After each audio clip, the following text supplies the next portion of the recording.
কিছু একটা তার জন্য করা দরকার। সেজন্য বেনিফিটর হলো। তাকে টাকা দিল। কিন্তু জানালো তার উকিলকে বলল যে পিপ যেন না জানতে পারে। আর পিপ এদিকে ভাবলো মিস হ্যাভিশাম সেই টাকা আমাকে দিচ্ছে কারণ সে খাওয়াচ্ছে-পরাচ্ছে, স্টেলার সাথে গল্প করতে দিচ্ছে, খেলতে দিচ্ছে। আর এদিকে কিন্তু স্টেলাকে আবার এমনভাবে তৈরি করেছে যেন ভালোবাসে, ছলনা করে, চালাকি করে, ঠকায়, তাকে হার্ট ব্রোকেন করে ফেলে। কিন্তু বিয়ে যাতে না করে। তাহলে দেখেন একটা জেন্টলম্যানের একটা ব্যাপার এখানে আসছে কি? যে জো গাগারি একজন ব্ল্যাকস্মিথ হয়ে অসাধারণ একটা জেন্টলম্যান।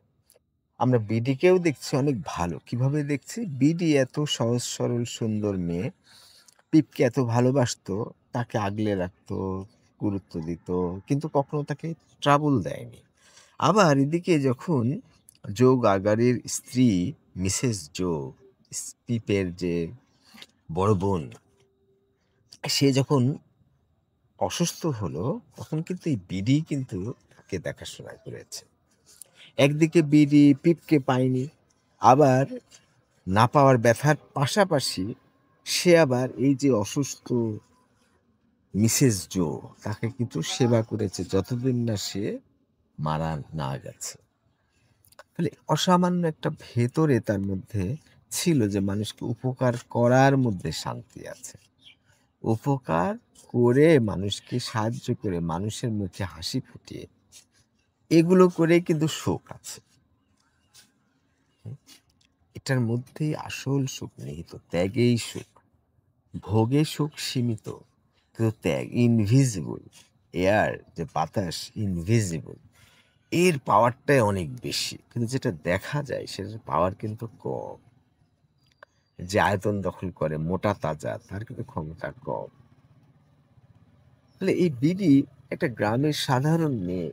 সে প্রেমে পড়ে যায় পিপের। পিপ তাকে পছন্দ করেনি। কারণ পিপ তো স্টেলার ব্যাপারে মাথা পাগল হয়ে আছে। স্বাভাবিক এটা সব ছেলে-মেয়েদের ক্ষেত্রেই হয়। যাকে ভালোবাসলে সুখ হবে, শান্তি হবে, আরাম হবে, মর্যাদা পাওয়া যাবে, সম্মান পাওয়া যাবে, তার প্রতি আমাদের আকর্ষণ কাজ করে না। আর এই যে সোশ্যাল ব্যাপার জামাকাপড় উন্নত, গাড়ি-বাড়ি আছে, এই আছে, টাকা-পয়সা আছে, তখন তার মধ্যে একটা পাগলামি কাজ করে। এভাবে আমরা শেষ হয়ে যাই। এখানে পিপও শেষ হয়ে গেছে। সারা জীবন কষ্ট পেয়েছে।